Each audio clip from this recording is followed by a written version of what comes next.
Hi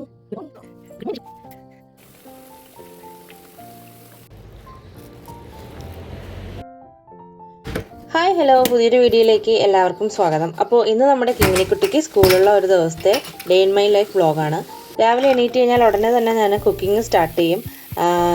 working ഡേയ്സിൽ ഞാൻ തലേദിവസം തന്നെ മീൽ പ്രിപ്പ് ചെയ്ത് വെക്കാറുണ്ട്. ഇതെനിക്ക് ഭയങ്കര ഈസി ആയിട്ടും പിന്നെ രാവിലെ നമുക്ക് ആ ഒരു വെപ്രാളവും ഇല്ലാതാക്കാനൊക്കെ സഹായിക്കും. അപ്പോൾ ഇന്ന് ബീട്രൂട്ട് തോരനായിരുന്നു. അപ്പോൾ ബീട്രൂട്ട് ഇന്നലെ തന്നെ ഞാൻ ചോപ്പറിൽ വെച്ച് കട്ട് ചെയ്ത് വെച്ചിട്ടുണ്ടായിരുന്നു.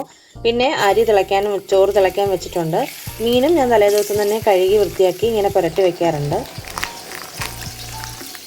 പിന്നെ സാമ്പാറും വെക്കുന്നുണ്ടായിരുന്നു. സാമ്പാറിൻ്റെ കഷ്ണങ്ങളും ഞാൻ ഇന്നലെ തന്നെ അരിഞ്ഞ് ഫ്രിഡ്ജിൽ വെച്ചിട്ടുണ്ടായിരുന്നു. സവാളയും തക്കാളിയും ഉള്ളിയും അതൊക്കെ മാത്രം ഞാനങ്ങനെ നേരത്തെ അരിഞ്ഞ് വെക്കാറില്ല. സമയത്ത് ആവശ്യത്തിനടുത്ത് ഉപയോഗിക്കുകയാണ് ചെയ്യുന്നത്. പിന്നെ ഞാൻ സ്ഥിരം ഉപയോഗിക്കുന്നത് ഈസ്റ്റേൻ്റെ സാമ്പാർ മസാലയാണ്. അപ്പോൾ ആദ്യമായിട്ടാണ് ബ്രാഹ്മിൻസിൻ്റെ ഉപയോഗിച്ച് നോക്കുന്നത്. എനിക്ക് ടേസ്റ്റ് കുറച്ചുകൂടി ഇഷ്ടപ്പെട്ടത് ഈസ്റ്റേൻ്റെ തന്നെയായിരുന്നു. അപ്പോൾ നമ്മുടെ ലഞ്ചൊക്കെ റെഡി ആയിട്ടുണ്ട്. ഇനി നമുക്ക് കിങ്ങിണിക്കുട്ടിയുടെ ലഞ്ച് ബോക്സ് പാക്ക് ചെയ്യാം. സാമ്പാർ ഞാൻ അവൾക്ക് സ്കൂളിലേക്ക് കൊടുത്തു വിടുന്നില്ല. പിന്നെ കിങ്ങിണിക്കുട്ടിക്ക് ഇന്ന് സ്നാക്സിന് ഞാൻ മാങ്ങയാണ് വെച്ചു കൊടുക്കുന്നത്. ഇനി കിങ്ങിണിക്കുട്ടിയെ വിളിച്ചുണർത്താനായിട്ട് പോവാം. സാധാരണ അവളിങ്ങനെ തനിയെ എണീച്ച് വരാറ് കുറവാണ്. ഞാൻ പോയി വിളിച്ചുണർത്തുകയാണ് ചെയ്യുന്നത്. ഞാൻ എൻ്റെ ജോലിയെല്ലാം ഒരു 10 മിനിറ്റ് മുന്നേ തീർക്കും. കാരണം അവളെ ഒരു വെപ്രാളം പിടിപ്പിച്ച് എണീപ്പിക്കാതെ കുറച്ച് സാവകാശത്തിൽ കുറച്ച് സ്നേഹമൊക്കെ കൊടുത്ത് അങ്ങനെയാണ് ഞാൻ മിക്കവാറും ദിവസങ്ങളിലും വിളിച്ചുണർത്താറ്. അപ്പോൾ അവർക്കും ഒരു പോസിറ്റീവ് എനർജി ആയിരിക്കും.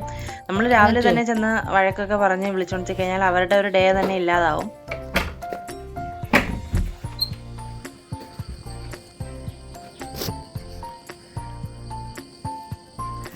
ഇന്ന് ബ്രേക്ക്ഫാസ്റ്റിന് ദോശയും സാമ്പാറുമായിരുന്നു. അപ്പോൾ കിങ്ങിണിക്കുട്ടിക്ക് ദോശയൊക്കെ ഉണ്ടാക്കി കൊടുത്തു. അവൾ സ്ഥിരം ഉപ്പുമുളകും കാണാറുണ്ട്. എനിക്കിപ്പോഴത്തെ ഉപ്പുമുളകും അത്ര ഇഷ്ടമല്ല. പണ്ടത്തേതായിരുന്നു, ബാലുവും നീലും ഒക്കെ ഉണ്ടായിരുന്നു. ആ എപ്പിസോഡുകളായിരുന്നു കുറച്ചുകൂടി നല്ലത്. അപ്പോൾ നമ്മുടെ ടോബിക്കുട്ടൻ രാവിലെ തന്നെ അവൻ്റെ പ്രാഥമിക കർമ്മങ്ങളൊക്കെ കഴിഞ്ഞ് തിരിച്ചെത്തിയിട്ടുണ്ട്. യൂണിഫോമും മീൽ പ്രിപ്പ് ചെയ്യും പോലെ എന്നും തലേദിവസം തന്നെ അയൺ ചെയ്ത് വെക്കണമെന്ന് ഞാൻ കരുതാറുണ്ട്. പക്ഷേ ആ ഒരു മടിയും സമയക്കുറവും കാരണം എന്നും ഞാൻ രാവിലെ തന്നെയാണ് യൂണിഫോം അയൺ ചെയ്യുന്നത്. കിങ്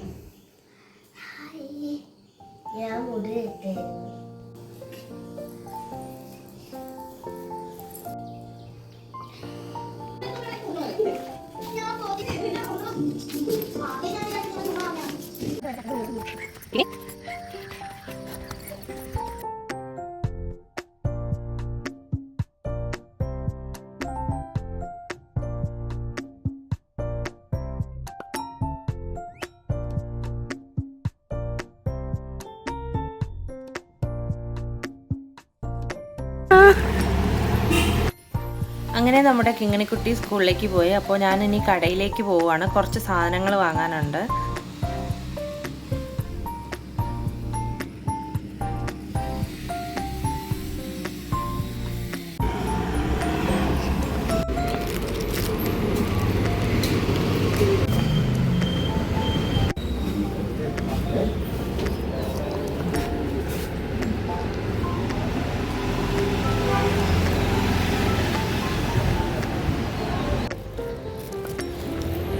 അങ്ങനെ സാധനമൊക്കെ വാങ്ങി തിരികെ വീട്ടിലേക്ക് പോവാണ്. അപ്പോൾ ഇങ്ങോട്ട് വരുന്ന വഴിക്ക് മരം മുറിക്കുന്നിടത്ത് ഇതുപോലെ റൗണ്ട് ഷേപ്പിൽ ഒരു ചെറിയൊരു തടിക്കഷ്ണം കിടക്കുന്നുണ്ട്. അപ്പോൾ ഞാൻ വിചാരിച്ചു കിങ്ങിണിക്കുട്ടി അവൾ അങ്ങനെ ക്രാഫ്റ്റ് ഒന്നും ചെയ്യാറില്ല, എന്നാലും അവൾക്ക് എന്തിനെങ്കിലുമൊക്കെ ആവുമല്ലോ എന്ന് വിചാരിച്ച് ഞാൻ അത് എടുത്തിട്ടുണ്ടായിരുന്നു. പിന്നെ വീട്ടിൽ വന്ന് ഞാൻ കഴിച്ചത് പുട്ടായിരുന്നു. പുട്ടും തലേ ദിവസത്തെ മീനും മുളക് കറിയും പപ്പടവും കൂടി കുട്ടി കഴിച്ചു. നല്ല ടേസ്റ്റാണ്.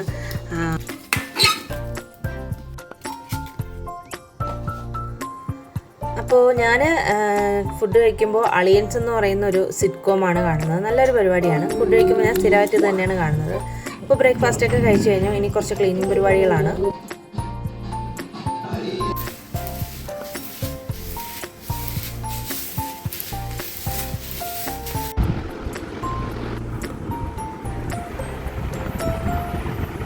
പിന്നെ ക്ലീനിങ് പരിപാടിയൊക്കെ കഴിഞ്ഞ് ഞാൻ അച്ഛനെയും അമ്മയും വിളിക്കും. അത് എന്നും രാവിലെ വിളിക്കാറുണ്ട്. രാവിലെ മാത്രമല്ല, ഉച്ചയ്ക്കും വൈകിട്ടും രാത്രിയൊക്കെ ഞാൻ വിളിക്കും. പക്ഷെ രാവിലെ ഞാൻ മുടങ്ങാതെ വിളിക്കാറുണ്ട്. പിന്നെ അത് കഴിഞ്ഞിട്ട് കുറച്ച് തുണി അലക്കി വെച്ചത് വിരിക്കാനുണ്ടായിരുന്നു. അപ്പോൾ ക്ലൈമറ്റ് നോക്കിയപ്പോൾ കുറച്ച് വെയിലും കുറച്ച് മഴക്കോളും അങ്ങനെയായിട്ടുണ്ടായിരുന്നു. അപ്പോൾ അതുകൊണ്ട് ഞാൻ സോപാനത്തിലാണ് തുണി വിരിച്ചത്. പിന്നെ ഇത് ഞാൻ ഹെൽമറ്റ് ഇടയ്ക്ക് കഴുകാറുണ്ട്. കുറച്ച് ദിവസമായി കഴുകി വെച്ചിട്ട്, പക്ഷേ വെയിൽ കുറവായതുകൊണ്ട് ഇതുവരെയായിട്ടും ഉണങ്ങി കിട്ടിയിട്ടില്ല. അപ്പോൾ അതും ഒന്ന് ഉണങ്ങാനായിട്ട് സൈഡിലേക്ക് എടുത്ത് വെച്ചു. പിന്നെ അതൊക്കെ കഴിഞ്ഞ് ഞാനൊരു വർക്ക് ഫ്രം ഹോം ചെയ്യുന്നുണ്ട്. അപ്പോൾ അതിൻ്റെ കുറച്ച് ജോലി ഉണ്ടായിരുന്നു.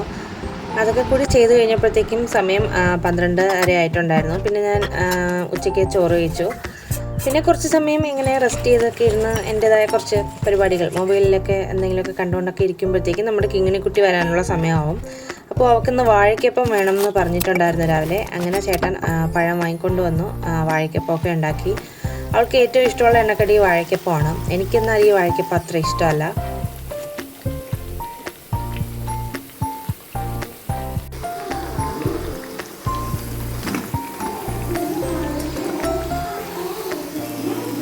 അങ്ങനെ ചായ കുടിയൊക്കെ കഴിഞ്ഞു.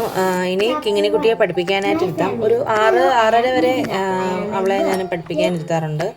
ഈ സ്റ്റഡി ടേബിൾ കിങ്ങിണിക്കുട്ടിക്ക് കഴിഞ്ഞ വർഷം എൻ്റെ അമ്മ വാങ്ങിക്കൊടുത്തതാണ്. അത്യാവശ്യം നല്ല ക്വാളിറ്റിയുള്ള ടേബിളാണ്. സ്റ്റോറേജ് സ്പേസും ഒക്കെ ഉണ്ട്. റേറ്റ് എനിക്ക് തോന്നുന്നു 4000-5000 അങ്ങനെ എന്തോ ആണ്. അങ്ങനെ സന്ധ്യയായി, വിളക്കൊക്കെ കത്തിച്ച് കഴിഞ്ഞു. ഇതിനിടയ്ക്ക് ചേട്ടൻ ചിക്കൻ വാങ്ങിയിട്ട് വന്നിട്ടുണ്ടായിരുന്നു. അപ്പോൾ എന്നും നമ്മൾ ഒരേ രീതിയിലല്ലേ ചിക്കൻ വയ്ക്കുന്നത്. അപ്പോൾ ഞാൻ വിചാരിച്ചു ഇന്നൊരു പച്ച കളർ ചിക്കൻ ആയാലാണ്. ഹൈദരാബാദി ഹരിയാലി ചിക്കനാണ് ഞാൻ ഉദ്ദേശിച്ചത്. പക്ഷേ വാങ്ങിയിട്ട് വന്നിട്ടാണ് നോക്കിയപ്പോൾ അതിന് പറ്റിയ സാധനങ്ങളൊന്നും വീട്ടിലില്ല. അതിന് ക്യാഷിനിട്ടും പിന്നെ തൈരും ഒക്കെ വേണമായിരുന്നു. അതൊന്നും ഇല്ലായിരുന്നു. അപ്പോൾ ഞാൻ ഉണ്ടായിരുന്ന കുറച്ച് കാടും പടപ്പും എല്ലാം കൂടി വെച്ച് പച്ച കളറാക്കി എടുത്തു. പുതിനയിലയും മല്ലിയിലയും പച്ചമുളകും എല്ലാം എടുത്തു. ഇത് ഭയങ്കര ഈസിയാണ് കാരണം തക്കാളി സവാള അതൊന്നും അരിയണ്ട. എല്ലാം കൂടി മിക്സിയിലിട്ട് അടിക്കുക. ചിക്കൻ ഞാൻ ചെറുതായിട്ടൊന്ന് ഷാലോ ഫ്രൈ ചെയ്തിട്ടുണ്ടായിരുന്നു. എന്നിട്ട് ഈ മിക്സ് അതിനകത്തോട്ട് ആഡ് ചെയ്ത് കൊടുക്കുക. നല്ല ടേസ്റ്റാണ്. ബറോട്ടയുടെയും ചപ്പാത്തിയുടെയൊക്കെ നല്ല ടേസ്റ്റാണ്. പക്ഷെ ഞാനിന്ന് പുട്ടാണ് ഉണ്ടാക്കിയത്. കാരണം കുറച്ച് മടിയും ഉണ്ടായിരുന്നു. അതുപോലെ എനിക്ക് സമയവും കുറച്ച് കുറവായിരുന്നു. ഇടയ്ക്ക് വർക്കുണ്ടായിരുന്നു. അപ്പോൾ പുട്ടും ചിക്കൻ കറിയൊക്കെ കൂടി കഴിച്ച് ഞങ്ങളുടെ ഇന്നത്തെ ഒരു ദിവസം ഇവിടെ അവസാനിച്ചിരിക്കുകയാണ്. എൻ്റെ ഒരു സാധാരണ ഡേ ഇൻ മൈ ലൈഫ് ഇങ്ങനെയൊക്കെയാണ്. അപ്പോൾ വീഡിയോ എല്ലാവർക്കും ഇഷ്ടമായെന്ന് കരുതുന്നു. ഇഷ്ടമായാൽ എല്ലാവരും സപ്പോർട്ട് ചെയ്യുക. അടുത്ത വീഡിയോയിൽ കാണും വരെ ബൈ.